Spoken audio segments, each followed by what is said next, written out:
오늘은요, 저희들이 성경 읽기를 위한 성경 해석의 원리라는 제목으로 말씀을 좀 몇 주 걸쳐서 좀 해보려고 그럽니다.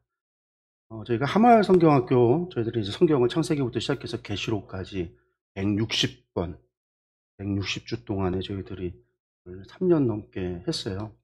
여러분들 이제 창세기부터 계시록까지 성경의 이야기들이 어떻게 전해지고 있는가, 그 말씀이 어떤 의미를 담고 있는가라고 하는 것들을 저희들이 이제 좀 아시게 됐잖아요. 뭐 다 안다 그렇게 얘기할 수는 없어요. 하나님 그 많은 성경의 이야기가 뭐 160번 했다고 해서 다 다룰 수 있는 건 아니잖아요. 어쨌든 그래도 저희들이 전체 흐름이라고 하는 것, 어떻게 보면 숲이라고 하는 것을, 성경의 숲이라고 하는 것을 우리가 봤다, 그렇게 이야기할 수 있을 것 같습니다. 근데 제가 이제 하마을 성경학교를 하면서요, 하마을 성경학교 하면서 특징이 좀 있잖아요.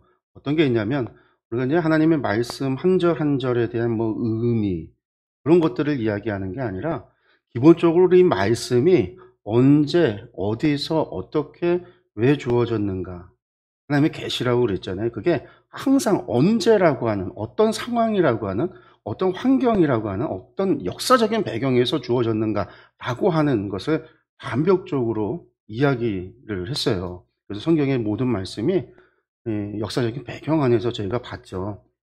그래서 이제 성경을 볼 때 성경의 이야기가 어떤 역사적인, 뭐 계시록 같은 경우 저희가 이제 15번, 16번 정도 했는데, 계시록 같은 경우는 끊임없이 제가 얘기했던 게 95년, 96년 AD 90년대 도미티아누스 황제라고 하는 박해 상황 속에서 소아시아의 7교회들에게 보냈던 편지다. 그런 상황 속에서 계시록을 우리가 읽고 봐야 된다라는 말씀을 드렸어요. 그런 것들이 하나의 역사적인 배경 속에서 성경을 본다라고 하는 거거든요. 그러니까 그러한 성경을 보는 방법을 어떻게 해서 그렇게 성경을 보게 되는지, 우리가 그냥 제가 전달하고 하는 것을 여러분들이 그냥 듣기만 하고 받아먹기만 해서는 되는 게 아니라, 우리 각자가 성경을 읽고 또 우리가 성경을 묵상해 가면서 하나님의 말씀의 뜻을 발견하고 깨닫고 그 말씀을 우리 삶에 적용하면서 살아가야 되거든요. 주일에 한번 예배 드리는 걸로 설교로 되는 게 아니잖아요. 그러기 위해서는 그냥 전달하고 있는 것들만 듣는 게 아니라 여러분들이 스스로 말씀을 읽을 수 있어야 되고, 읽은 것을 해석할 수 있어야 되고, 해석한 것을 삶에 적용할 수 있어야 돼요. 기본적으로 이거는 우리 모두가 할 줄 알아야 된다는 거죠. 물론 이제 해석에 있어서는 전문적인 지식이 필요한 경우가 있어요. 전문적인. 그래서 이제 저같이 뭐 목사로서 저는 학부 4년을 공부하고 대학원 2년을 공부하고, 또 제가 지금 박사과정 또 2년째, 지금 3년째 올라가고 있는데, 공부를 지금 계속하고 있단 말이죠.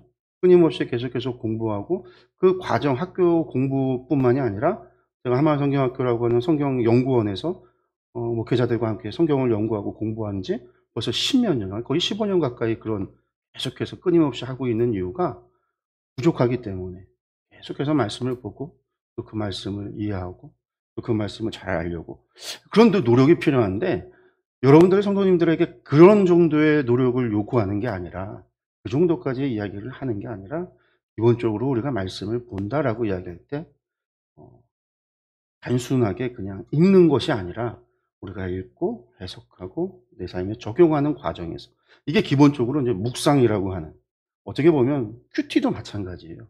큐티도 말씀을 읽고 해석해서 내가 내 삶에 적용하면서 오늘 하루 주신 말씀 가지고 살아간다라고 하는 기본적인 이 패턴이 있거든요.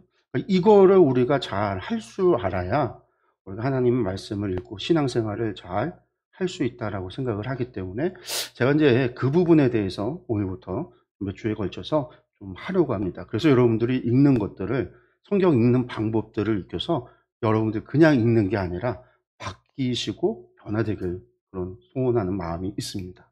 우리가 성경 읽기라고 했는데요. 성경 읽기의 목표가 일단 알아야 돼요. 성경을 왜 읽죠? 저희 교회는 성경 읽는다고 해서 다독자 뭐 시상하거나 그러지 않잖아요. 그런 것도 없는데, 뭐 어디 큰 교회 같은 경우면은 뭐 1년에 뭐 10독 하면은 뭐 금반지 주거나 뭐 그런 경우도 있고, 우리 지방에서는 성경 한 1년에 한 3독 정도 하면 상품권을 줘요. 이제 지방일 때 시상을 교육부에서 하고는 있는데, 우리의 목표가 그런 상품을 받는 게 목표가 아니잖아요. 성경을 왜 읽을까요? 성경 읽는 거는 그냥 지적인 호기심에 의해서 나 성경 몇 번 읽었다, 몇 번 봤다, 이것이 목표가 아니에요. 그럼 성경을 읽는 목표는 뭐냐면, 여러분들 뭐라고 생각하세요? 나의 신앙이 성장하기 원해서. 내가 하나님을 믿고 하나님을 섬기는데 하나님이 누구신지를 알기 원해서 소망하기 때문에 우리가 성경을 통해서 하나님을 더 깊이 알아가길, 하나님에 대해서 더 많이 알아가고, 그래서 내가 하나님을 향한 믿음과 나의 신앙과 하나님을 향한 사랑이 더 깊어지고 더 풍성해지고, 그러기를 원하는 마음을 가지고 우리가 성경을 보는 거지, 단순히 내가 성경을 몇 독을 했다라고 하는 것, 뭐 로마서 1000독했다 자랑하는 분들이 계시, 성경을 몇 독했다 자랑하는 분들이 있는데, 그게 무슨 그냥 몇 번을 읽었다라는 게 사실 무슨 의미가 있겠어요. 제가 이제 재작년인가요? 제가 90일 성경 통독했어요. 90일 동안 성경 한 번 읽는 거를 저희 교회에서 했었잖아요. 그래서 제가 카톡으로다가 mp3를 90일 동안 읽을 분량을 보내드리고, 그것과 함께 그 내용에 해당하는 그 자료를, 우리 이제 그것도 이제 하마을 성경 공부, 하마을 성경학교 교재의 내용을 mp3로 녹음한 거 보내기도 하고 내용을 보내기도 해서 90일 동안 성경을 읽어 나가면서 그 분량의 내용이 무슨 내용이 담겨 있는가, 이걸 이제 제가 90일 동안 한 적이 있잖아요. 90일에서 한 번 읽었어요. 한독했다? 그게 의미가, 무슨 의미가 있느냐? 그게 우리가 일독의 목표가 아니기 때문에 그건 의미가 없어요. 그걸 통해서 내가 뭘 목표로 해야 되냐면, 내가 변화돼야 된다라고 하는 거. 그래서 성경 읽기의 목표는 뭐냐면요, 성화라고 하는 것이 있어요. 성화. 성경 읽기의 목표는 성화다. 우리가 이제 감리교니까 성화라는 말이 뭐죠? 거룩한 변화잖아요. 성경이 말하고 있는 모습으로 우리가 변화되는 것. 우리가 하나님이 내가 거룩하니 너희도 거룩하라 라고 이야기했을 때, 그렇게 거룩한 삶을 살아가면서 하나님과 동행하며 동거하는 삶을 살아가는 것, 여러분들 이게 성화예요. 이것이 다른 말로 얘기하면 성경적인 변화. 제가 이제 주일 오후 성경 공부할 때 여러 번에 걸쳐서 말씀했던 거죠. 우리가 성경 읽기의 목표를 정확하게 해야 돼요. 내가 성경을 왜 읽는가? 내가 오늘 성경을 한 장을 읽더라도 내가 그 읽는, 한 장을 읽는 성경을 읽는 이유와 목표가 뭐냐면, 그걸 통해서 내가 변화되기를. 왜? 하나님의 말씀은 능력이 있다고 그랬잖아요. 그 말씀이 나의 삶을 변화시키기를, 나의 생각을 변화시키기를, 나의 믿음을 성장시키기를, 말씀이 내 마음의 밭에 뿌려져서 풍성한 열매가 맺혀지기를 우리가 소망한다라는 거죠. 목표가 성화라는 거예요. 성화. 그래서 여러분들이 성화, 변화라고 하는 거에 초점을 맞춰요. 1000번을 읽었는데 변화가 없다. 그러면 안 읽은 거나 똑같은 거예요. 내가 한 번을 읽어도 그 말씀을 통해서 내 삶에 변화가 되고, 내가 삶에 있어서 생각이 바뀌고 나의 행동이 바뀌고, 그런 것들이 있다라고 한다면 성경 읽기를 제대로 한 거죠. 우리의 목표가 어디에 있다? 성화에 있다라는 거예요. 그래서 성경 읽기라고 하는 거는 본문과 나를 연결해 줘야 돼요. 이어줘야 돼요. 그 얘기는 뭐냐면, 성경의 이야기는 성경의 이야기고 나는 나, 이게 아니라 내가 읽을 때 그 본문의 말씀과 나를 이어주는 거죠. 그 얘기는 뭐냐면, 그 말씀이 오늘 나에게 적용되어져야 된다라는 이야기예요. 하나님께서 뭐 예수님의 말씀을 읽는데, 그런 말씀, 구하라 그러면 주실 것이요, 찾으라 그러면 찾을 것이요, 두드리면 열릴 것이다, 이 말씀을 읽었으면 그 말씀이 나하고 연결되려면 어떻게 해야 돼요? 나로 하여금 내가 내 삶에서 나의 문제를 가지고 하나님 앞에 구하고 찾고 두드려야 되는구나. 쉽게 말해서 구체적인 나의 현실 속에서 말씀을 새롭게 재발견하고 그것을 적용해서 내가 그것에 순종할 때 삶의 변화가 일어나고 성경 읽기의 목표가 이루어지는 거예요. 그래서 성경 읽기의 목표라고 하는 것을 갖다가 단순히 책을 읽었다, 성경을 읽었다가 아니라 그 말씀이 내 삶에 적용하고 내가 그 말씀에 순종하는 데까지 가야 성경을 읽었다라고 이야기할 수 있는 겁니다. 그래서 성경 본문은요, 오늘의 구체적인 삶의 현실에 본문이 적용이 돼야 돼요. 그것이 만나져야 돼요. 성경 읽기는 단순히 그냥 읽는다의 행위가 아니라는 거예요. 그래서 이 의미를 새롭게 재발견하는 일이 무엇이냐? 이게 해석이에요. 해석. 그러니까 성경 읽기에는요, 해석이 있는 거예요. 우리가 무엇인가를 읽는다라고 할 때는요, 그것을 내가 내 알고 있는 지식과 지혜의 능력 안에서 해석해서 이해의 영역, 이해한다는 거예요. 이해의 영역은 해석이거든요. 해석이 들어가는 거예요, 반드시. 그리고 성경 읽기란 결국은 해석의 작업입니다. 그래서 여러분들 해석이 없이는 안 돼요. 해석을 해야 적용도 할 수 있는 거예요. 말씀을 이해를 해야 내가 그 말씀을 내 삶에 있어서 어떻게 이것을 적용하고 살아갈 것인가, 이것을 알 수 있잖아요. 이 모든 작업이 결국은 해석이라는 작업. 그러니까 성경 읽기의 목표를 이루기 위해서는 해석을 잘할 수 있어야 돼요. 해석하는 방법을 알아야 돼요. 이게 중요한데 우리가 교회 신앙생활을 하면서 교회에서 성경 해석하는 방법을 가르쳐 주질 않아요. 중요한 거는. 그러니까 무슨 문제가 있어요. 해석할 줄 몰라요. 주는 것만 받아먹는 거예요. 그리고 이게 잘된 해석인지 잘못된 해석인지 분별할 줄 몰라요. 할 줄 모르니까. 또 하나, 내 삶에 적용할 줄 몰라요. 해석이 안 되기 때문에. 그럼 어떤 일이 있어지냐면 목사님이 전하는 메시지가 모든 사람 한 사람 한 사람 한 사람의 삶에 다 적용시킬 수 없어요. 왜냐하면 상황을 모르기 때문에. 목회자는요, 보편적인 이야기를 할 수밖에 없는 거죠. 그 보편적인 이야기를요, 내 삶에 적용해야 되는데 해석이 안 되니까 적용을 못 하는 거예요. 그러니까 목사님의 설교를 듣고요, 한 주 주일에 예배 드려서 설교를 들어도요, 아, 그거 좋은 얘기 끝인 거예요.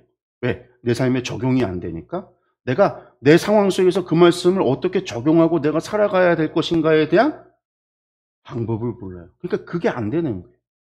이어줘야 되는데 연결이 안 되는 거죠. 내 상황으로 연결이 안 되는 거예요. 이거는 목회자가 할 수 있는 일이 아니란 말이에요.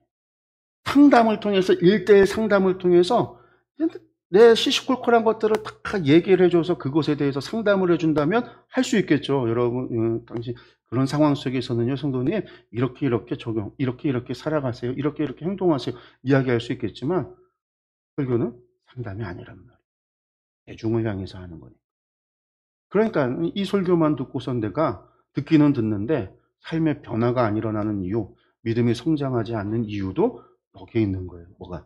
성도님들이 해석할 줄 모르는 거예요. 적용할 줄 모르는 거예요. 이것이 성경 읽기에만 있는 게 아니라 성경 듣기에도 이게 당연히 적용이 되는 이야기죠. 설교 듣기에도요. 성경 공부 듣기에도 똑같은 거예요. 보는 거나 듣는 거나. 내가 그것을 소화시켜야 되는 소화 작업이 없어요. 흡수가 안 되는. 그래서 이제 우리가 오늘 성경 읽기의 목표가 성경 해석하는 것을 통해서 방법을 알아가는 그런 시간들을 좀 가지려고 하는 겁니다. 그러면 들어가서 성경이란, 그러면 성경이 뭐냐? 성경이라고 하는 것을 보면은 이게 이제 성경이라고 할 때 성경은요, 텍스트하고 컨텍스트로 되어져 있는 게 성경이라고 이야기해요. 갑자기 영어가 있으니까 이게 뭔 소리냐 싶은데 다른 게 아니라 텍스트라는 건 본문이에요. 우리가 글자를 책을 딱 폈을 때 보여지는 글자, 본문, 원문인 거죠. 이게 텍스트예요. 근데 이 텍스트 안에는요, 뭐가 있냐면 컨텍스트라고 하는 게 있어요. 한마디로 이제 텍스트가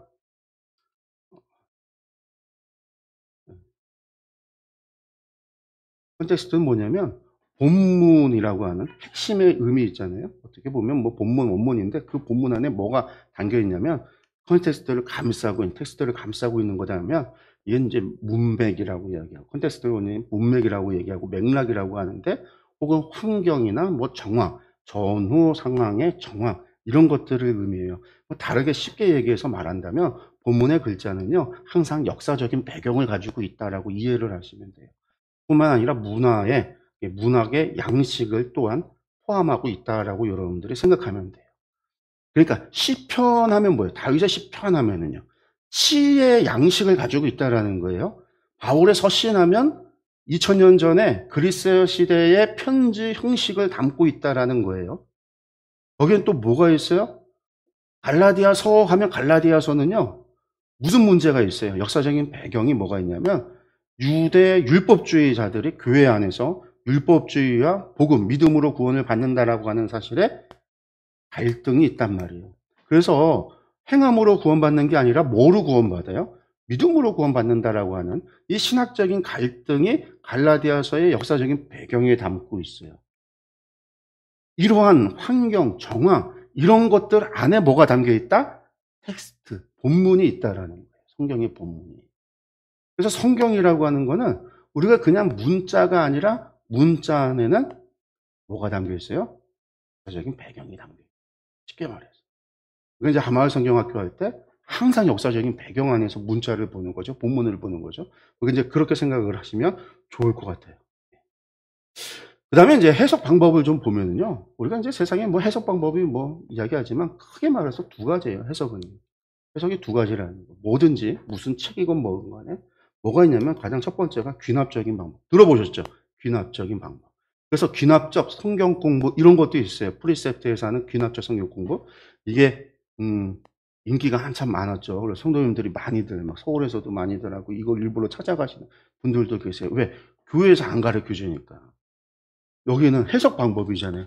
해석하는 방법을 배우려고 가는 거예요. 왜? 귀납적 방법이 성경 공부의 가장 기초기 때문에. 근데 이제 귀납적인 해석 방법이라는 게 뭐냐면 이런 거예요. 푸른 사과, 첫 번째 푸른 사과가 먹었어요. 내가 경험을 해봤어요. 먹어봤더니 쉬어요. 하고 쉬어. 그리고 이제 두 번째 또 푸른 사과가 있었어요. 그것도 먹어봤더니 또 신 거예요. 그래서 이제 N 번째 사과를 먹어보니까 쉬어요. 그러니까 푸른 사과는 먹었더니 다 시다라고 하는 경험, 이러한 사례들이 여러 가지 사례들을 종합을 해서 뭘 만들어내는 거예요? 특정한 사실을 깨닫게 되는 거죠. 어떤 특정한 사실을 깨닫게 돼요? 푸른 사과는 시다라는 거예요. 여기서 해석이 나오는 거죠. 아, 첫 번째, 두 번째, 세 번째, 네 번째, N 번째까지 가는 푸른색의 사과들을 계속 먹어봤더니 쉬었다라고 하는 사실 속에서 특정한 사실이 나왔단 말이야. 아, 푸른 거는 시구나. 푸른 사과는 시구나. 요게 해석의 작업. 그래서 나온 명제가 푸른 사과는 시다. 결론인 거죠. 그리고 이걸 갖다 뭐라고 하냐면 일반 원리다라고 이야기를. 이런 게 이제 귀납적인 방법이에요, 여러분들. 여러 가지 사건을 통해서, 경험을 통해서 알게 되어지는. 출애굽 상황 속에서 하나님께서 10번의 재앙을 이집트에 내립니다. 왜 10번씩이나 내리냐? 사람들 가운데 그런 얘기. 아니, 한 번에 그냥 끝내시지 뭐로 10번씩이나, 뭐 바로가 힘이 세서 하나님과 막 10라운드씩 싸우고 한 게 아니잖아요. 하나님께서 왜 그랬냐면 그 10번 가운데 보면요, 본문에서 무슨 얘기를 하고 있냐면 이 일을 통해서 여호와가 하나님이심을 알게 될 것이다. 명제, 여호와가 하나님 되심을 알게 될 것이다. 일반 원리, 이거를 알게 된다는 거예요. 10번의 뭐를 통해서요? 경험을 통해서. 귀납적인 방법인 거죠. 하나님께서 귀납적인 방법을 통해서.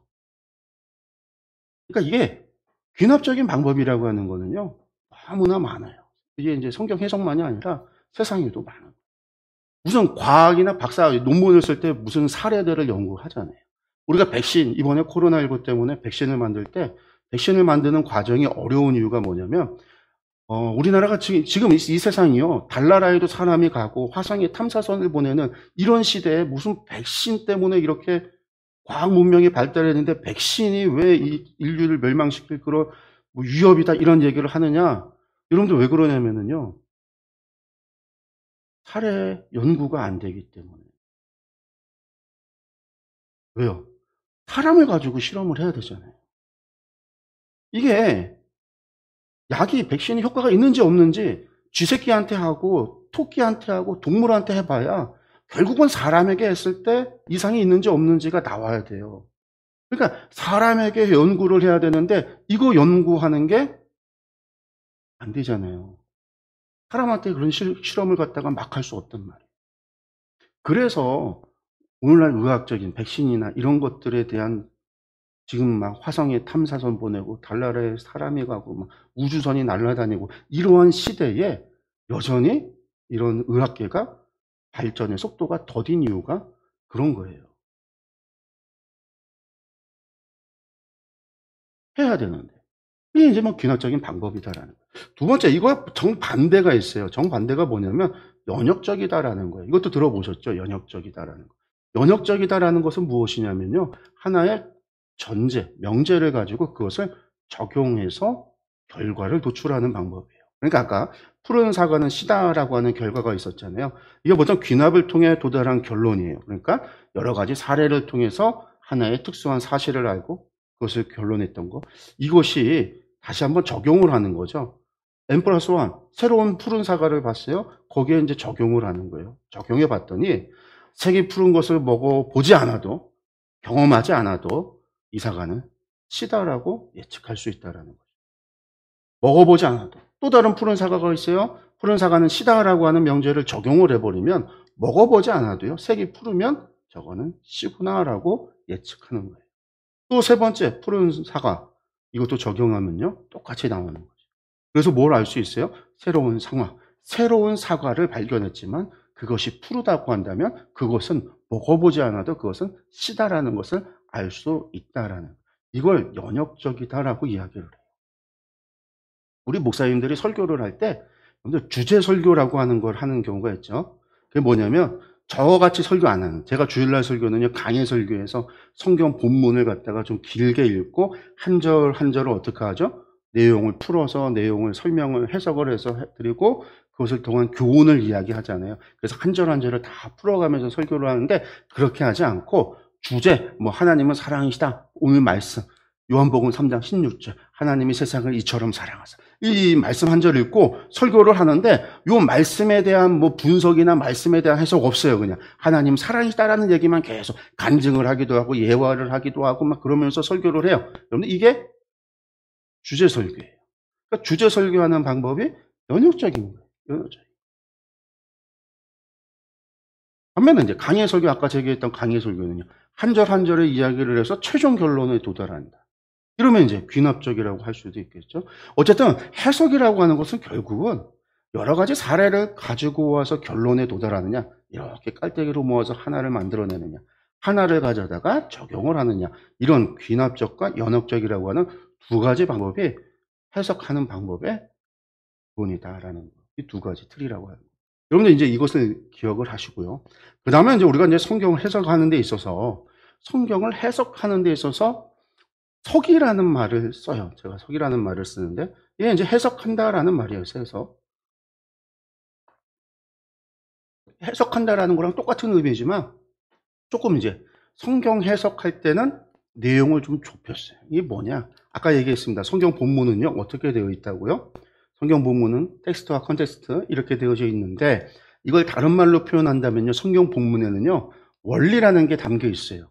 본문에는요, 원리. 이거는 이제 한마디로 뭐 캐리그마라고도 얘기하는데, 하나님께서 우리에게 주시는 교훈이 있는 거죠. 교훈이. 여기에는 뭐 하나님께서 직접적인 명령도 있어요. 뭐뭐 해라, 아니면 하지 마라, 이웃을 사랑하라 라는 명령. 이게 이제 원리인 거죠. 그걸 이야기하기 위해서 성경에 이야기가 담겨 있을 수 있습니다. 내 이웃을 내 몸과 같이 사랑하라, 이걸 위해서 이야기가 담겨 있을 수 있어요. 뭐 예수님의 비유가 있을 수 있단 말이에요. 거지 나사로와 부자의 이야기, 비유의 이야기. 이건 당시의 상황 속에서 담겨 있는, 거기에서 뭐가 있어요? 뭐 여러 가지 교훈을 뽑을 수 있겠죠. 부자가 지옥에 간 이유는 다른 게 아니라 거지 나사로, 이웃에 대해서 선을 베풀지 않았기 때문이다라는 것. 그리고 이제 마지막에 모세와 예언자들의 글을 믿지 못하면 안 된다라는 것.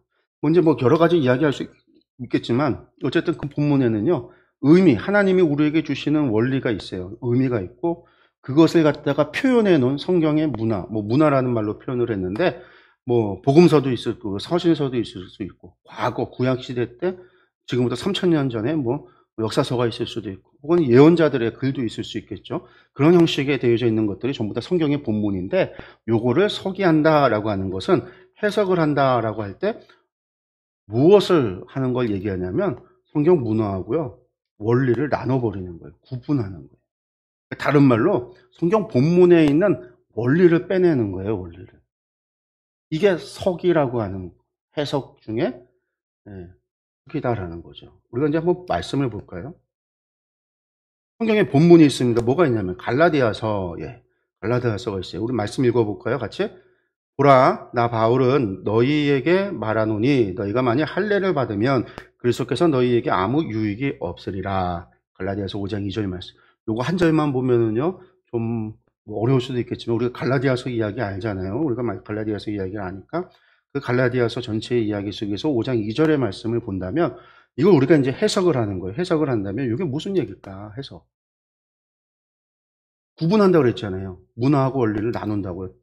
한마디로 컨텍스트를 갖다가 원리에서 컨텍스트를 빼내는 건데, 뭘 빼내냐면 문제가 있는데 갈라디아 교회에 문제가 있다라고 하는 걸 꺼낸 거예요. 그 문제가 뭐냐면 행위로 구원을 받는다라는 문제였어요.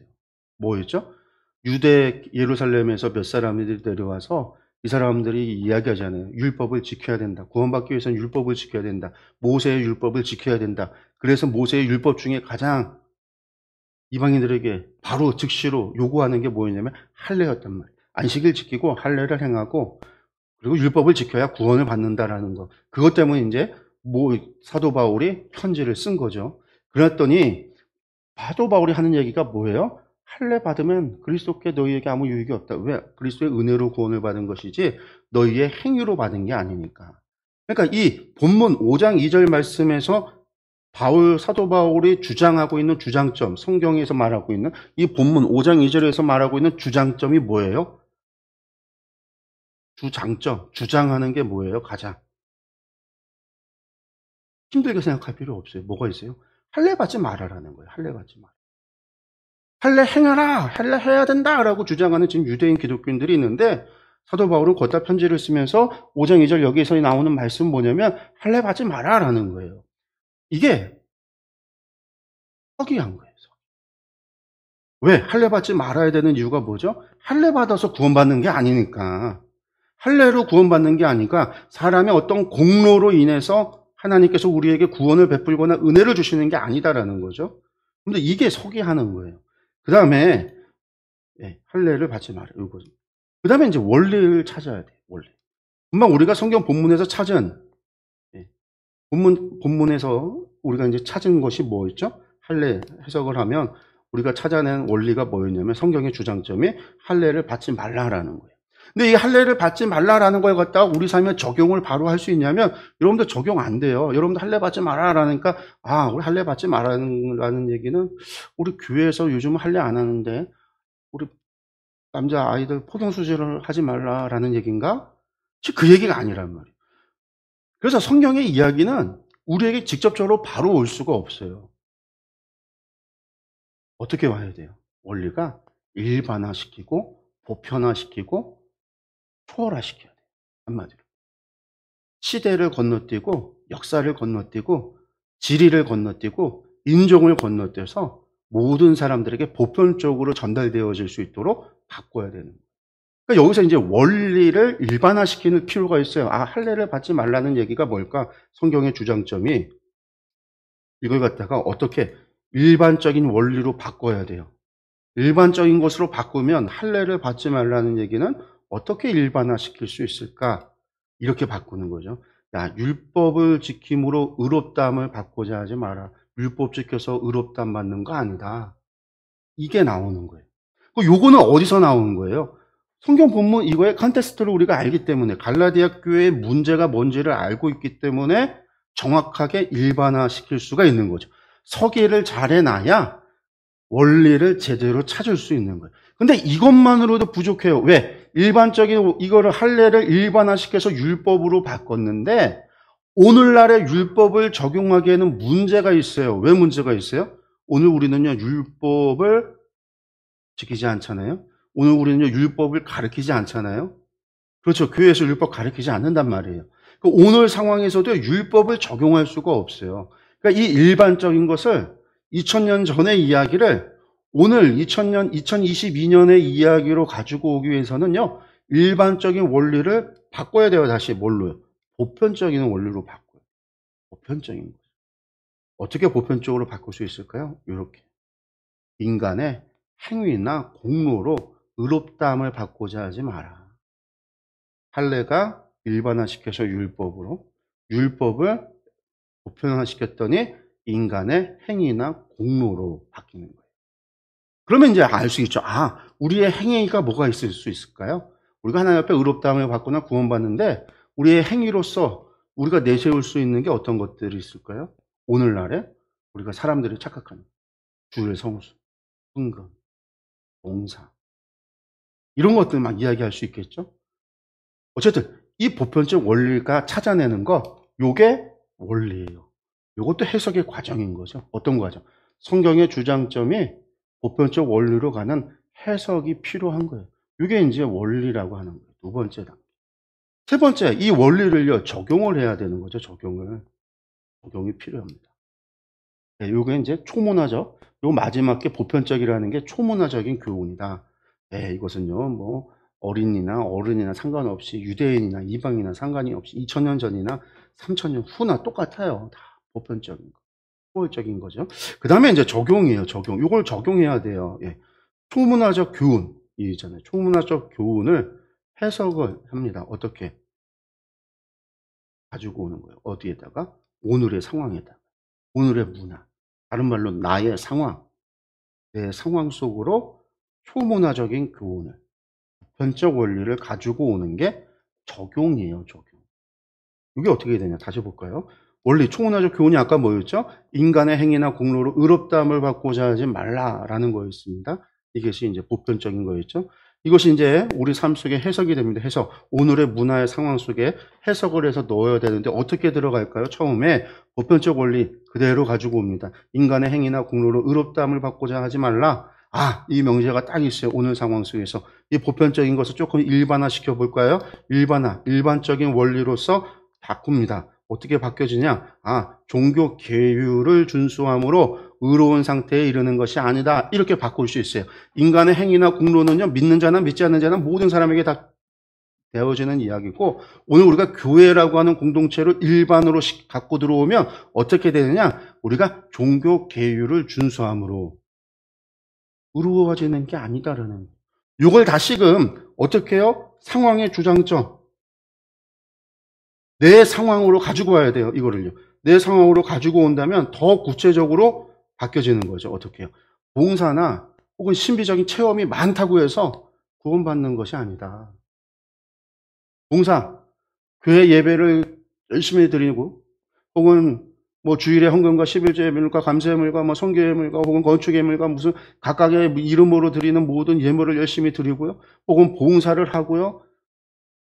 이웃을 구제를 하고요. 이런 것을 많이 하는 것이 내가 의롭다함을 받거나 내가 구원함을 받는 데 있어서 플러스 점수가 된다. 이런 이야기가 아니라는 거예요. 이건 우리가 마땅히 해야 되는 일이지 이걸 가져다가 하나님 앞에 쇼부를 보고서는 하나님 나 이만큼 했으니까 저를 의롭다 해주세요 라고 하는 하나님과의 거래의 대상이 전혀 될 수 없다라는 거죠. 혹은 신비적인 체험도 마찬가지예요. 내가 신비적인 체험을 이렇게 많이 했는데 여러분들 신비적인 체험 많이 해도 구원받지 못한다고요. 출애굽 경험했던 사람이 얼마나 신비적인 체험을 많이 했지만 가데스 바네에서 반역했을 때 그들은요 광야에서 다 죽었어야 돼요. 가룟 유다가 3년 동안 예수님을 뒤따라다녔어요. 예수님께서 행하시는 온갖 이적과 기적을 다 보았어요. 오병이어에 빵도 먹고요 물고기도 먹었던 사람이에요. 그런데 예수님 팔아먹었단 말이에요. 이적과 기적과 체험이 많아서 아니에요. 그것이 우리의 하나님을 향한 믿음과 지식을 얻게 하고 우리 신앙을 성장시키는 데는 도움이 되지만 그것이 나의 구원을 담보하는 것이 아니라는 거예요. 그러니까 이것을 가지고 와서 여기도 이제 나의 각각의 상황 속에 더 넣어야 되는 거죠. 나는 내가 교회 다니니까 구원받았다라고 생각했는데 왜 다니니까 구원받는 게 아니다라는 거예요. 오직 하나님의 값없이 주어지는 은혜로 되어지는 것이지. 하나님의 백성이 마땅히 하나님을 섬기고 예배하는 것은 마땅한 거고 그것은 의무인 거지. 이것을 가져다가 하나님 제가 그래서 우리 가운데 그런 얘기하는 사람들이 많아요. 막 좀 교회 열심히 좀 하시는 신앙이 좋으신 분들이라고 이야기 평가하는 사람들, 기도 많이 하고 교회 열심히 봉사하고 하는 분들 가운데 이런 이야기를 하는 분들이 있어요. 어떤 이야기예요? 무대뽀 신앙 같은 거. 어떤 경우냐면 난 이거 제대로 안 해주면 뭐 하나님이 손해지 뭐 내가 손해야? 되게 믿음이 있어 보이잖아요. 막. 이거는 어마어마하게 교만한 얘기예요. 전능하신 하나님 앞에 하나님 손해지? 우리 예수님이 그러셨어요. 돌들이라도 너희 아브라함의 자손이냐? 돌을 가져다가도 하나님은 아브라함의 자손 삼을 수 있다. 우리가 내가 해온 것이 있으니까 하나님 손해다라는 거죠. 저도 예전에 그런 생각 가진 적이 있단 말이에요. 이 교만이라는 거예요. 하나님 앞에 교만. 거기에는 무슨 생각이 있기 때문에 이런 생각을 가지고 있기 때문에 자기가 해놓은 공로가 있기 때문에 공로가 이런 것들이 적용되어지는. 이걸 다시 한번 볼까요? 예. 그래서 적용의 가장 핵심은요, 마지막 상황의 주장점을 발견하는 거예요. 이걸 다시 인제 서기 원리 적용을 다시 본다면요, 성경 안에서 주장점을 찾아내는 것. 이것이 서기의 가장 중요한 부분이에요. 주장점을 찾아내는 거. 아까 말했죠. 할례 받지 마라. 이게 주장점이었습니다. 그다음에 인제 주장점에서 일반적인 원리를 찾아내는 거. 그런데 이 일반적인 원리를 찾아내는 게 뭐냐면, 서기에서의 그때 상황을 정확하게 컨텍스트를 이해를 해야 일반적인 원리를 찾아내는데 우리가 도움을 받는 거예요. 그래서 할례 받지 말라라는 게 무슨 얘기냐? 율법을 지킴으로써 의롭다함을 받고자 하지 말라라는 이야기다라는 거죠. 할례가 율법으로 바뀌었어요. 그 다음에 이것이 보편적 원리로 가면 어떻게 해요? 인간의 행위나 공로로 의롭다. 행위와 공로 아니다라고 하는 게 보편적인 원리다라는 거예요. 이걸 가져다가 이제 상황으로 가지고 오는 거죠. 상황으로. 여기서 이제 처음에 보편적 원리는요, 똑같아요. 인간의 행위나 공로로 의롭다함을 받고자 하지 말라. 가지고 오는 건 똑같아요. 요걸 가지고 상황으로 가지고 오는 거죠. 요것을 갖다가 일반적으로 바꾸면 어떻게 해요? 종교 계율을 준수함으로. 여기 보니까 이제 율법이라고 하는 것이 일반적으로 바뀔 때 종교 계율 뭐 이렇게 바뀌었군요. 우리가 이제 알 수 있는 거고요. 요걸 갖다가 다시 바꿔서 요거는 동일하지 않아요. 일반적 원리는 틀리다라는. 그다음에 이제 상황의 주장점으로 바꾸면 봉사, 신비적 체험이 많다고 해서 구원받은 것으로 생각해서는 안 된다. 요것도 성경의 주장점하고는 다른 거죠. 내 상황으로, 오늘의 상황으로 가지고 오니까 적용을 하니까 바뀌는. 그런데 요게 해석의 과정이에요. 이게 전부 다 해석. 그러니까 성경을 읽고 갈라디아서 5장을 마음만 읽어봐야 뭐예요? 할례 행하지 말라, 받지 말라라는 얘기만 주구장창 1000번을 읽어서 뭐예요? 이거 갈라디아 교인들에게 할례 받지 말라는 얘기구나. 그걸로 끝이면 아무 의미가 없는 거예요. 거기에 봤더니 그 안에 담겨있는 의미는 뭐냐면 율법을 지킴으로 의롭다함을 받는 것도 아니고 인간의 행위나 공로로 의롭다함을 받는 게 아니라는 사실이고, 그것이 오늘 우리에게 주어지는 의미가 무엇이냐면 우리도 종교 계율이나 우리가 교회에서 말하고 있는 그러한 봉사나 섬김이나 구제나 구휼이나 혹은 신비적인 체험과 같은 우리의 행위를 통해서 이루어지는 그러한 것들이 우리의 구원을 보장하지 않는다라는 거예요. 그걸 알아야 그러면 어떻게 해야 되지? 구제하지 말아야 되나? 봉사하지 말아야 되나? 예배드리지 말아야 되나? 그 얘기가 아니라 뭘 얘기하는 거죠? 내가 하나님을 믿느냐라고 하는 문제를 던져주고 있는 거잖아요. 난 교회 다니니까 난 구원받았어가 아니라는 거예요. 내가 주일날 예배 드리니까 난 구원받은 사람이야. 그게 아니라는 거예요. 내가 정말 하나님을 믿고 하나님을 사랑하기까지 하고 하나님의 말씀대로 살아가면서 내 삶이 변화되어지는 하나님의 성도의 삶을 살아가지 않는다라고 한다면 나는 도대체 뭔 사람이에요? 어떤 사람인 거예요? 아니다라는 거죠. 믿음으로 말미암아 구원을 받는다라는 사실. 이런 해석이 있어야 말씀이 나를 돌아볼 수 있게 만들고 내가 어떻게 해야 되는지, 내가 어디로 가야 하는지를 방향을 알려주는 게 되는 거예요. 성경의 해석의 원리라고 하는 거는요, 성경이라고 하는 것이 이런 본문을 서기를 해서 어떻게 돼요? 해석을 해서 원리를 뽑아내고, 보편적인 원리를 뽑아내고, 이 보편적인 원리를 해석을 해서 어떻게 해요? 보편적 원리를 오늘의 문화 속에, 오늘의 상황 속에 적용하는 것. 그래서 성경 해석의 원리라고 하는 건 서기 원리 적용이라고 하는 것으로 간다는 거예요. 성경 해석의 원리는 서기에서 원리로, 원리에서 적용으로 이렇게 간다라는 겁니다. 그럼 여기에서 제일 중요한 거. 서기의 제 목표는 원리의 목표는요, 적용이 있어요. 그래서 성경을 우리가 읽는다라고 하는 행위 속에는요, 적용까지 가야 돼요. 그래야 우리의 성경 읽기의 목표가 어디 있어요? 성화, 변화라고 하는 거에 있다라는 거죠. 이걸 또 우리가 아까 얘기했던 해석적인 방법으로 표현을 한다면요, 이렇게 돼요. 어떻게 되냐면요, 서기에서 원리를 찾아내는 게 한마디로 말해서 귀납적인 방법이에요. 해석 방법 가운데. 하나의 본문 속에서만 찾아낼 수도 있지만 여러 가지 본문 혹은 본문의 다양한 단락 안에서 이야기 속에서 원리를 찾아내는 게 귀납적인 방법이에요. 그 다음에 찾아내는 원리를요, 적용하는 것은요, 연역적인 방법이에요. 사례를 예측 가능한 다른 상황에 적용했을 때 예측이 가능하다고 그랬잖아요. 이게 연역적인 방법. 그러니까 모든 성경 읽기의 시작은 어디에서 시작이 돼야 될까요?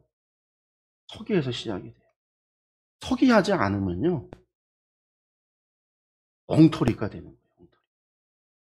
서기하지 않은 설교는요, 엉터리 설교인 거예요. 서기하지 않은 묵상은요, 엉터리예요. 그냥 말씀 읽었더니 요절이 좋아서 요절 갖고 와서 내가 이거 엉터리라는 거예요. 엉터리. 성경 읽기의 시작이라고 이야기한다면 성경 읽기 시작. 본문 읽기의 목표는 보편적 원리를 찾아내는 것. 이게 서기입니다. 본문 읽기의 목표, 첫 번째 읽기 목표는. 성화가 목표인데 그걸 위한 첫 번째 목표는 원리를 찾아내는 게 이게 서기인 거예요. 그리고 이것을 찾기 위해서 우리가 알아야 되는 건 컨텍스트를 제거하잖아요. 컨텍스트는 역사적이다. 이게 뭐 가장 기본적인 이야기입니다. 그래서 성경이라고 하는 것이 문자가 상황과 맥락 속에 존재하기 때문에 이 맥락을 걷어내야 나온다라는 거예요. 그래서 역사적인 배경 연구가 필요한 거죠. 콘텍스트를 제거하기 위해서. 이것이 뭐냐면 역사, 기록, 언어, 저자, 수신자, 독자, 뭐 서술, 목적 이런 것들을 다 알고 제거해야 돼요. 하마을 성경학교 하면서 우리가 배우고 공부한 게 이런 것들이죠. 이런 것. 제가 왜 3년 가까이 그것을 이야기했겠어요. 계속 반복적으로 창세기부터 계시록까지 갔던 이유는 성경을 이렇게 봐야 된다는 것을 여러분들께 이야기하고 말씀드리려고. 그게 얼마나 중요하냐면 이걸 뭔가 알고 나니까 예언서들이 뭐 옛날의 이야기고 뭐 이단들 얘기하는 뭐 신비적이고 뭐 그런 얘기가 아니라는 걸 알 수가 있고, 계시록이라고 하는 것이 그런 얘기가 아니라는 것. 1세기 때 그 일곱 교회에게 주셨던 말씀이고 그것을 통해서 마지막 종말의 상황에 대해서 우리에게 전해주면서 우리로 하여금 그리스도의 승리를 갖다가 소망하고 기대하며 살아갈 것을 이야기하고 있다는 거죠. 그래서 이제 결국적으로 성경이라고 하는 것은요, 역사 안에서 읽어야 하는 거예요. 역사 안에서. 기본적인. 이게 종교개혁의 전통이에요. 종교개혁 전통. 종교개혁 전통에 왜 성경 안에서 읽어야 되냐, 왜 이렇게 이야기가 나왔냐면 그 이전에 중세 때 카톨릭이 어떻게 성경을 해석했냐면 지 마음대로, 역사성이 없어요. 그냥 읽고서는 자기 마음대로 상징적인, 영해한다고 하고 상징으로 한다고 해서 그냥 가져다가 그것을 갖다가 다 상징으로, 다 영해로 막. 그것도 또 교회의 권위에 따라서 주교가, 신부님이 이렇게 성경을 해석해 줬는데 주교가 와서 그거 아니고 이 이야기야, A가 아니야, B야. 이 B라고 얘기하면요, 권위가 주교가 더 위잖아요. 그럼 B가 맞는 거예요. 근데 그 위에 추경이 와서 야, B 아니야, C야. 그러면 또 B가 아니에요. C가 되는 거예요. 근데 또 교황이 와서 C가 아니야, D야. 그러면 또 D가 되는 거예요. 이게 가톨릭. 이거 뭐 코에 걸면 코 고리고 귀에 걸면 귀 고리고. 해석을 막 그런 식으로 해석을 하다 보니까 성경이 이상하게 되고 교회가 이상하게 간 거죠. 그러니까 그런 게 있잖아요.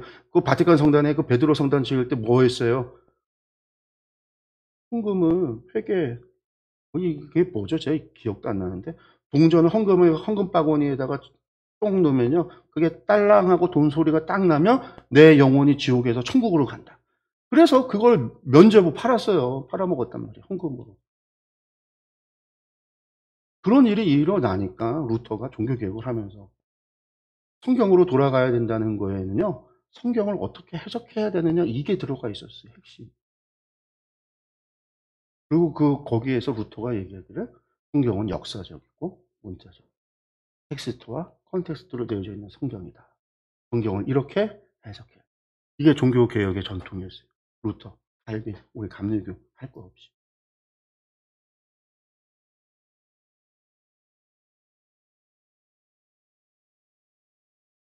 그런데 이렇게 하려면 공부가 필요하니까. 공부하기 싫은 사람은 어떻게 하죠? 내가 기도했더니 하나님이 나에게 계시를 줘서 이것이 내가 기도하고 났더니 이 말씀이 이렇습니다 라고 해서 막 해석하는 사람들. 근데 그거 다 열의 아홉은 다 거짓, 사기치는 거예요. 잘못된 해석이에요. 잘못된 해석. 열의 아홉은 다. 왜냐하면 성경은 역사적이기 때문에. 오늘 주어진 그냥 이소부화나 민담이나 만담이나 그런 뭐 이야기들이라고 한다면 이렇게도 해석할 수 있고 저렇게도 해석할 수 있기 때문에 내가 기도해서 하나님 앞에 직분 계시를 받아서 이렇게가 맞다라고 이야기할 수 있어요. 근데 성경은 그게 아니에요. 역사 가운데 이루어진 사건이기 때문에. 역사 가운데 이루어진 사건입니다. 갈라디아서는 갈라디아 교회에 있었던 사건 때문에 쓰여졌죠. 고린도는요, 고린도 교회에 있었던 문제 때문에 쓰여졌기 때문에 고린도 교회가 가지고 있는 문제를 알아야지 되는 거지, 내가 기도해서 직통계시 받아서 이야기할 게 아니라는 거예요. 그래서 열의 아홉이 다 가짜라는 거예요. 거짓말. 근데 옛날에 다 그런 식으로 이야기한 거죠. 요나서 한번 볼까요? 말씀 한번 읽겠습니다. 여호와의 말씀이 아미떼의 아들 요나에게 임하니라. 이르시되 너는 일어나 저 큰 성읍 니느웨로 가서 그것을 향하여 외치라. 그 악독이 내 앞에 상달되었음이니라 하시니라. 그러나 요나가 여호와의 얼굴을 피하려고 일어나 다시스로 도망하려 하여 요바로 내려갔더니 마침 다시스로 가는 배를 만난지라 여호와의 얼굴을 피하여 그들과 함께 다시스로 가려고 뱃삭스를 주고 배에 올랐더라. 여러분들 여기는요, 컨테스트, 역사 배경, 역사 속에서 읽어야지만 이거를 올바로 이해할 수 있어요. 여기 컨텍스트가 어떤 걸까요? 먼저 요나라고 하는 사람, 요나라는 이름이 흔하기 때문에 성경은요, 누구의 아들이라고 하는 걸 통해서 표현해요. 이거 한마디로 우리 요즘식으로 하면 요나 A, 요나 B, 뭐 요나 1, 요나 2, 이 동명이인을 숫자 뒤에다 붙이는 것처럼 조상 누구의 아들이다라는 걸로 표현해서 그 사람이 누군가를 정확하게 알리는 거죠. 그래서 아미떼의 아들 요나가 누구냐 그랬더니 열왕기하에 이 사람이 또 등장해요. 여로보암 2세 때 사람으로 나와요, 선지자가. 그러니까 이 시대가 여로보암 2세 때의 이야기구나라는 걸 알 수 있고요. 3절에 보니까 다시스로 도망했다. 다시스가 도대체 어디냐라는 거예요. 이런 걸 알아야지, 역사 배경을 알아야지 이것을 알 수 있잖아요. 그리고 왜 니느웨라고 가라고 했는데 도망갔을까? 니느웨하고 무슨 문제가 있었기 때문에. 열왕기서를 아무리 읽어도요, 니느웨하고의 문제는요, 아수르의 문제는 대단히 후반이에요. 요나가 활동했던 여로보암 2세 때는 아수르는 등장하지도 않아요. 도대체 성경에 나오지 않는 이 문제가 무엇이냐? 배경을 알아야, 역사를 알아야 말씀의 의미를 알 수가 있는 거죠. 그러니까 이런 것들은 알아야 되는 거예요. 이게 살마네세 3세의 검은 오벨리스크라고 하는 게 지금 남아있는 거예요. 지금 이게 구조인데, 이게 이제 지금도 있는데, 여기에 살마네세 3세라고 하는 사람이 아수르의 왕이었는데, 성경에 나오지 않고 사건이에요. 성경에 나오지 않았던 사건. 요게 가운데 요 부분이 요런 그림으로 되어져 있어요. 요게 이제 예후가 오므리의 아들이고, 이게 이제 예후 사절단의 대표가 이제 아수르 왕에게 가서 절하는. 이게 아시리아하고 전쟁에서 패해서 12개 나라가 연합을 해서 아수르랑 싸웠는데 패해요. 패해서 결국은 아수르에게 조공을 바치는 이야기가 역사적인 기록으로 남아 있어요.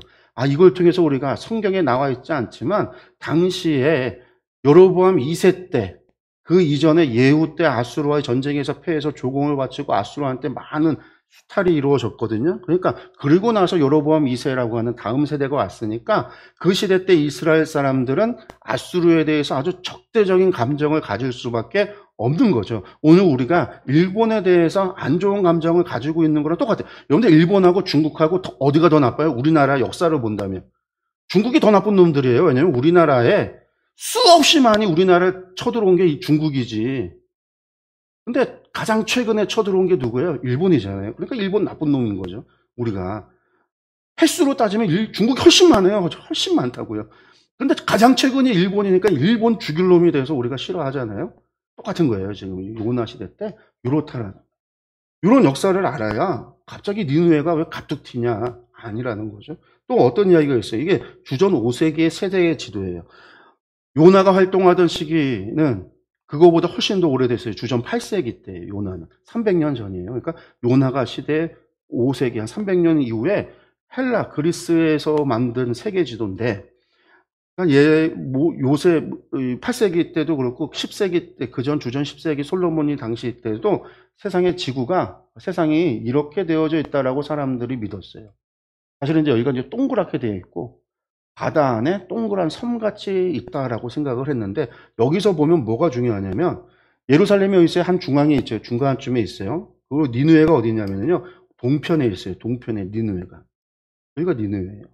다시스가 어디냐면 다시스가 이베리아 반도 스페인에 다시스가 있다고 믿었어요. 그러니까 동편으로 가라고 했는데 반대 서편으로 갔다라는 얘기예요. 요런 지도, 당시 사람들이 세상을 요렇게 믿었으니까 요렇게 놓고 볼 때 동쪽으로 가라고 하는 걸, 그곳에서 가장 먼 곳이 다시스, 그곳으로 갔다라는 거예요. 세상 끝으로 도망갔다. 그리고 여기에 뭐가 있어요? 이 아프리카 대륙하고 유럽 대륙이 만나는 여기가 지브롤터 해협이라고 그래요. 지브롤터 해협. 요 지브롤터 해협에 뭐가 있냐면요, 헤라클레스의 기둥이 있어요. 그리스 신화에 나오는, 일리아드 오디세이에 나오는 이 헤라클레스의 두 기둥이 있어요. 그게 뭐냐면 세상의 끝이거든요. 당시 사람들이 세상의 끝을 헤라클레스의 기둥이 세워져 있는 지브롤터 해협으로 봤어요. 반대로 그 반대편에, 이 반대편에 여기가 흑해로 들어가는데, 여기가 흑해인데, 요 흑해로 들어가는 입구가 수올, 지옥으로 가는, 하데스로 가는 입구라고 봤어요. 여기 케로베로스, 머리가 세 개 달린 개가 지키고 있는, 이게 일리아드 오디세이에 나와 있는 세계예요. 당시 사람들이 세상을 이해하고 있었던 세계였다라는 거예요. 그러니까 왜 요나가 다시스로 갔다라는 건 세상의 끝으로 도망갔다라는 거예요. 하나님께서 말씀하신 거에 정반대 끝으로 도망갔다. 그러니까 이런 역사적인 것을 알아야 뭐가 나올까요? 요나가 도망간 게 어디로 도망갔느냐. 나중에 그러잖아요. 풍랑이 일었을 때 어떻게 이야기하죠? 이거 나 때문에 풍랑이 일어난 거야. 나 바다에 던져. 그러면 해결될 거야. 요나가 하나님 앞에 회개하지 않고요, 날 죽이래요. 죽기까지 하나님 앞에 불순종하잖아요. 그러니까 우리가 요나가 그때만 자살해서 그때만 죽기까지가 아니라 요나가 하나님 말씀 들었을 때 처음부터였던 거죠. 그리고 니느웨는 원수였던 거고, 여러분 보면 2세 때 니느웨, 아수르는 원수였던 거고. 우리가 이제 그런 상황이 역사를 봐야 안다는 거예요. 우리 마가복음 5장에 보면요, 이런 이야기가 나와요. 또 12해를 혈루증으로 알아온 한 여자가 있어서, 여러분들 이제 잘 알죠. 12. 많은 의사에게 많은 괴로움을 받았고 가진 것도 다 허비하였으되 아무 효험이 없고 도리어 더 중하였던 차에 예수의 소문을 듣고 무리 가운데 끼어 뒤로 와서 그의 옷에 손을 대니 제자들이 여짜오되 무리가 에워싸 믿는 것을 보시며 누가 내게 손을 대었느냐 물으시나이까 하되 여자가 자기에게 이루어진 일을 알고 두려워하여 떨며 와서 그 앞에 엎드려 모든 사실을 여쭈니, 뭐 중간에 좀 빼먹었지만요, 중요한 건 여자가 혈루증을 알았다라는 거고요. 이 여자가요, 많은 사람들, 그러니까 의사들한테 괴로움을 당했어요.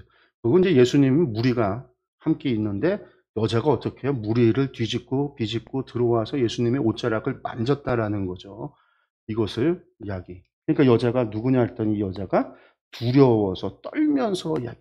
여러분들 여자가 왜 두렵고 왜 떨었을까요? 여러분들 이거 이해를 하려면요, 여기에 컨텍스트, 율법이라고 하는 걸 알아야 돼요. 12회 율법.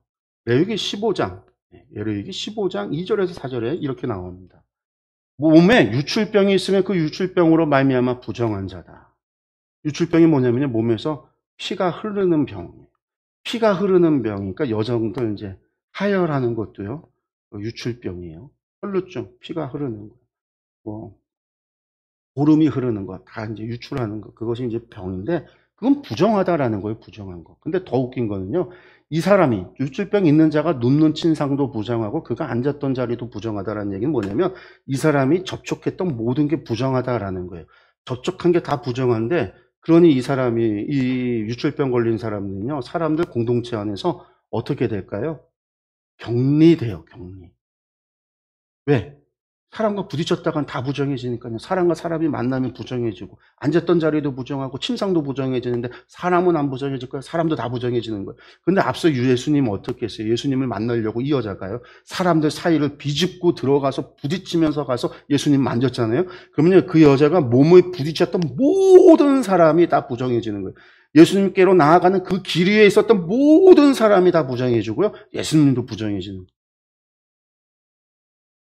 이것이 알려지면요, 이 여자 돌에 맞아 죽는 거예요. 그러니까 이 여자가 두려워하는 거예요. 자신이 만졌다.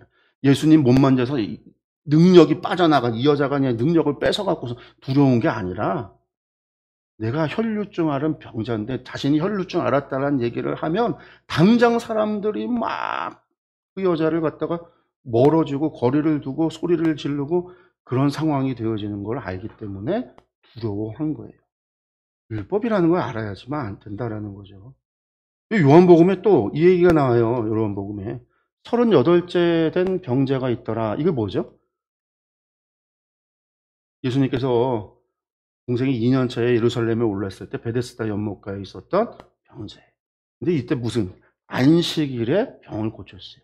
그 뒤에서 안식일인데 내가 자리를 들고 가는 것이 옳지 않다라고 해서 병든 사람을 갖다가 율법, 이 유대인들이 손가락으로 이제 뭐라고 그러죠? 그 다음에 또 안식일에 예수님을 향해서 이런 일을 행하신다 해서 유대인들이 예수님을 박해했단 말이에요. 왜 근데 박해했느냐? 도대체 무슨 일이었기 때문에. 율법을 알아야 되겠죠, 율법. 출애굽기 20장 10절에 보니까요. 일곱째 날은 내 하나님 여호와의 안식일인즉 너나 내 아들이나 내 딸이나 내 남종이나 내 여종이나 내 가축이나 내 문 안에 머무는 객이라도 아무 일도 하지 말라. 이게 율법이에요. 그럼 도대체 아무 일이 뭐예요? 아무 일. 일의 정의부터 해야 되잖아요. 일의 정의. 구약 성경 전체에 다 뒤져서 보면요. 안식일에 하지 말라고 하는 것들이 몇 가지가 나오는데 첫 번째 일의 정의. 첫 번째가 식량이나 연료를 모으는 게 일이라는. 안식일에는요. 식량을 모아서도 안 되고 왜 만나 모으지 말라고 그랬잖아요.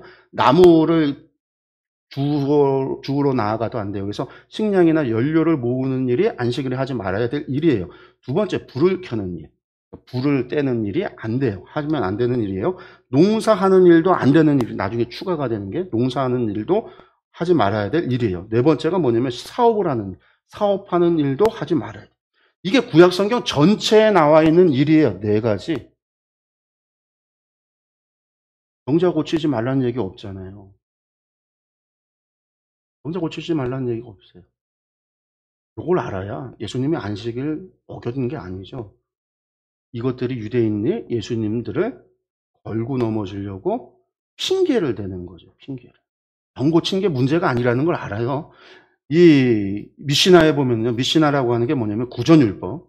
성경에 기록되는 토라에 기록되지 않은 것들 가운데 레위인들과 제사장들을 통해서 아론의 계열을 통해서 입에서 입으로 구전되어졌던 율법이 있는데 이 미시나라는 게 나중에 이제 성문으로 기록이 되는데 이 미시나에는요 39가지 일을 하지 말라고 더 추가가 되어져 있어요.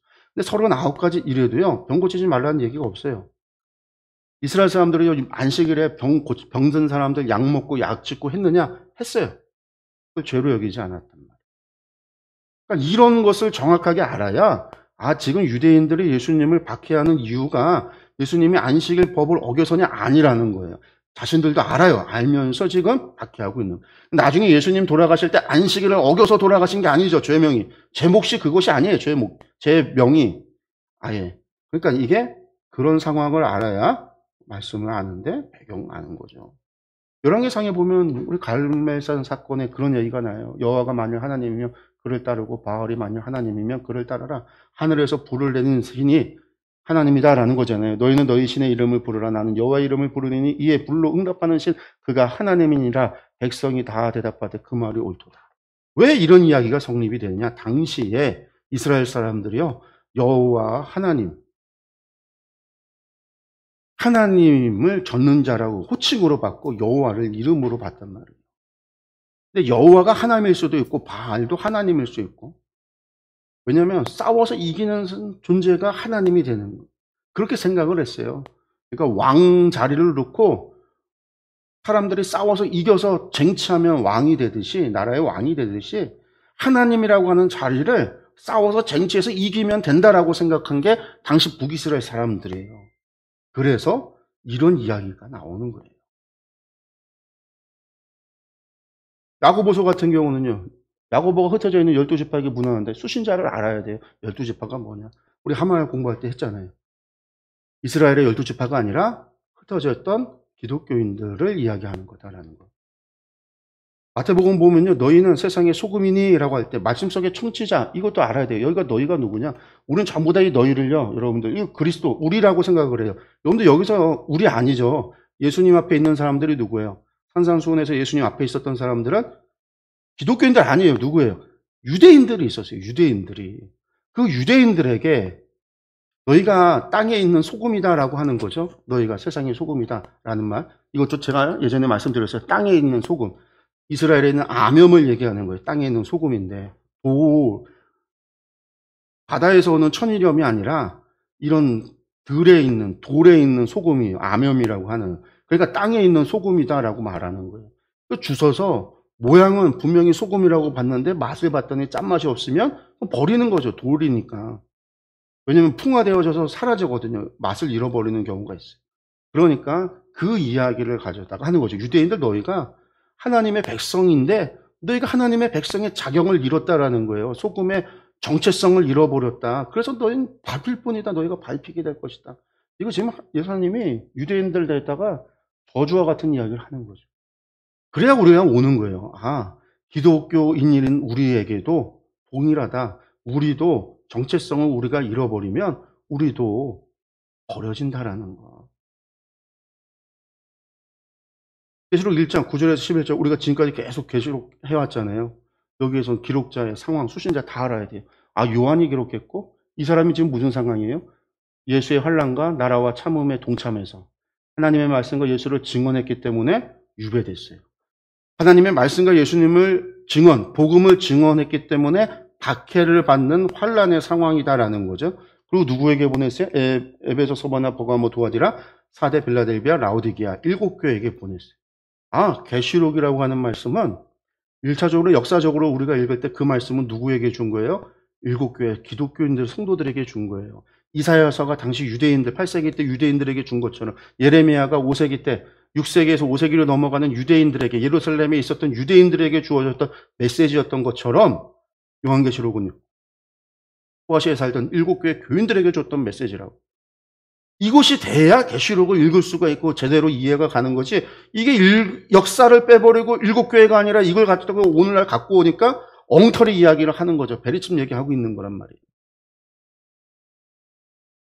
바다에서 올라온 짐승하니까 유럽에서 바다가 어디예요?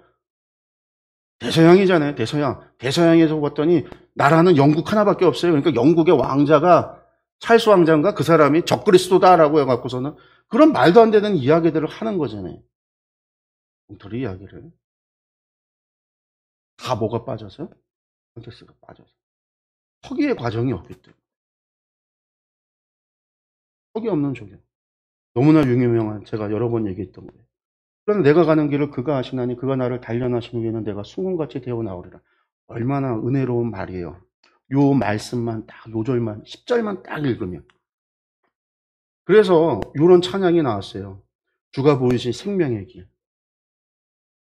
나의 길 오직 그가 아시나니 나를 단련하신 후에 내가 정금같이 나오리라. 뭐 이렇게 후렴이 가는 노래예요. 한 번쯤은 들어보셨을 거예요. 교회 하면서. 예, 요 절만 다 읽고 석이 없어요. 콘텍스트 맥락이 없어요. 그러니까. 근데 이 맥락만 봐도요. 앞에서 뒤에서 이루어지는 말씀을 좀 읽어보면은요. 뭐라고 나오는 이야기냐면 저희가 다 알잖아요.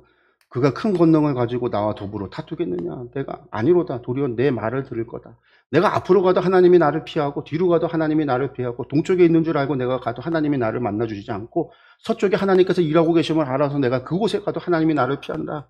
하나님이 나를 갖다가 좀 만나서 나와 얘기만 하면 내가 의롭다라는 것을 증명해낼 텐데 하나님이 나 지금 피하고 있어.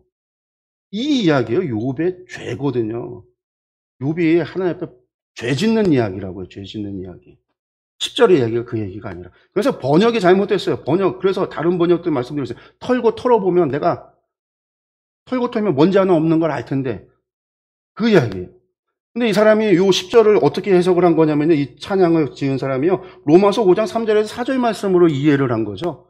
다만 이뿐 아니라 우리가 환난 중에도 즐거워하나니 이는 환난은 인내를 인내는 연단을 연단은 소망을 이루는 줄 알미로다. 요 말씀으로 욥기 23장 10절을 로마서 5장 3절 4절 말씀으로 이해를 한 거예요.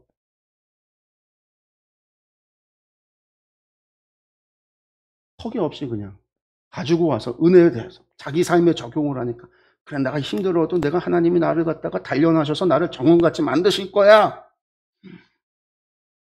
가사를 만들어서 찬양을 한 거죠.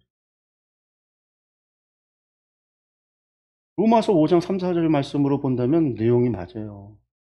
근데 요 가사가 요 이야기가 욥의 죄라니까요. 죄. 지금 하나님 앞에 죄 짓고 있는 이야기라니까요. 하나님 나 피해서 도망다니고 하나님이 나를 털어보면 나에게 먼지 하나 없다는 걸 알 텐데 내가 정결하다는 걸 알 텐데 하나님께서 나 피해서 도망 다니고 나를 갖다 이렇게 괴롭게 하고 나로 하여금 이렇게 힘들게 한다라는 이야기, 죄 짓고 있는 이야기를 가져다가 가사로 삼아서 노래를 하면서 하나님을 찬양한다? 이런 엉터리가 어디 있냐는 거예요. 허기 없이 적용을 하니까 그런 문제가 나오는 거예요.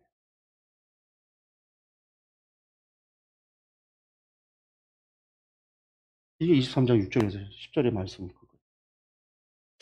오늘 제가 성경 읽기 방법에 대한 이야기들을 쭉 했어요. 오늘 서기가 중요하다라는 것을 여러분들 이제는 좀 이해가 가실 거예요.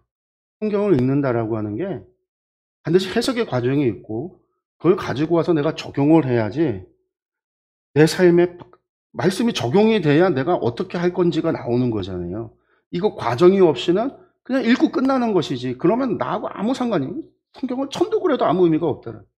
그래서 저는 성경을 다독도 필요해요. MP3로 이제 듣고서는 성경을 보는데, 그건 이제 좀 빨리 보려고. 한 번에 좀 속독을 하기 위해서 그렇게 보기도 하는데, 그렇게 보면은요, 성경 한 번 읽는 게 며칠 안 걸려요. 창세기부터 계시록까지 보는데 하루에 1시간씩만 투자해도요, 한 달 안에 성경 한 독을 해요. 아침에 뭐 1시간 내갖고서 이렇게 보면은 금방 본단 말이에요.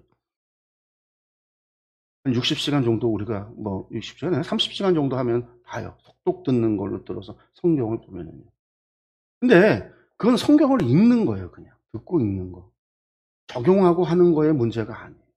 근데 이제 다독을 해서 많이 읽다 보면 어느 순간 뭐가 문제가 있구나라는 걸 알아요. 아까 욥기 23장 같은 경우도요. 많이 들으니까 듣다가 느낌이 이상한 거죠. 어느 순간. 전체 욥기의 의미를 아니까, 23장의 의미도 아니까 순간 이 말씀이 지나가는데 이상하다? 숲을 하니까 나무 여기 좀 이상한 게 생뚱맞은 게 우리가 해석을 잘못하고 있다는 걸 찝어내서 발견해낼 수 있는데 그거는 많이 할 때는 근데 정독을 우리가 적용을 하기 위해서는요. 정독을 하루에 한 장이라도 읽으면 그것을 읽고 끝나는 게 아니라 읽고 원리를 찾아서 내 삶에 적용하고자 하는 요게 말씀 묵상이에요. 성경 읽는 묵상이라는. 저는 큐티는 좀 싫어해요. 큐티를. 큐티 교재들 나와 있는 큐티가 조금 그래서 묵상을 하라고 그러는데 내가 하는 게 묵상이에요. 교재 갖다 놓고서 큐티하는 게 아니라 아까 같은 것도 23장 그런 찬양이 나온 거는 요절을 하나 갖다 놓고 큐티해서 그래요. 큐티가 그렇거든요. 요절 하나 갖다 놓고 그거 해석한 걸 읽으면서 오늘 어떻게 이 말씀 가지고 기도하고 어떻게 살아갈 것인가. 요절 하나씩 읽고 그렇게 요절 하나씩 읽고 가는 큐티는요. 잘못될 수밖에 없어요. 실수할 수밖에 없어요. 맥락도 모르고 상황도 모르고 역사도 모르기 때문에 원리를 찾아낼 수가 없다. 본문 가운데 있는 직접적인 바로 석이 없는 적용을 하기 때문에 문제가 생긴다라는 거예요. 여러분들이 서기의 과정, 이 해석의 과정, 성경을 읽으면서 그런 것들을 훈련하는 것들이 있어야 돼요. 그래서 제가 주일 오후 예배 설교 때 제가 유인물을 맨날 만들어 놓는 것 가운데 한 면은 성경 본문이 있고 뒷면에서 3단으로 나눠서 첫 번째 단에 나오는 질문들이 서기하는 질문이에요. 두 번째 단에 나오는 게 원리에 대한 질문이에요. 세 번째 단이 적용에 대한 질문이에요. 제가 이것을 교회 개척하고 나서 지금 벌써 한 3, 4년 동안 주일 오후 예배 때 계속 꾸준히 이걸 계속하고 있는데 이걸 하는 이유가 여러분들의 성경을 이렇게 계속 이제 그냥 따라오고 하다 보면 찾아서 쓰고 답을 쓰고 하다 보면 성경을 그렇게 읽을 수 있겠지, 훈련이 되겠지, 자연스럽게 훈련이 되겠지라고 하는 기대를 가지고 제가 그렇게 하거든요.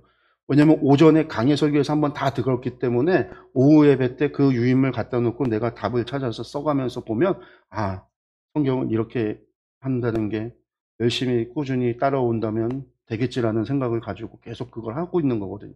앞으로도 계속 그럴 거고요, 그거를. 그러니까 그것이 우리가 그렇게 자꾸 하다 보면 훈련이 돼서 내가 말씀 읽고 해석해서 나한테 적용. 그 적용한 걸 내가 정말로 적용한 걸 해보면서 내 신앙에 변화가 일어나는 걸 경험을 해야 하나님이 오늘도 나와 함께 계시고 하나님이 오늘도 역사하고 계시다라는 사실을 알게 되는 거죠. 그것을 하나님의 경험, 하나님의 살아계심을 경험하게 되는 거. 그 경험이 우리의 신앙을 성장시키고. 그래서 이것이 우리 가운데서 이런 선순환이 이루어지기를 소망하고요. 이번 주부터 며칠 또 할 거예요. 이제 오늘 서기를 했으니까 다음 주에 또 이제 원리에 대한 부분을 또 계속해서 말씀을 좀 드릴 거예요. 이것들을 좀 잘 들으시고 익히시고, 그 주일 오후 예배, 그 유인물, 오후 예배 여기 못 드려도 만들어 놓는 거 가지고 가셔서 또 집에서 온라인 예배 드릴 때나 그때 같이 보면서 하면 좋을 것 같아요. 그래서 그렇게 좀 했으면 좋겠습니다. 오늘 공부 여기서 마치도록 하겠습니다. 기도하겠습니다.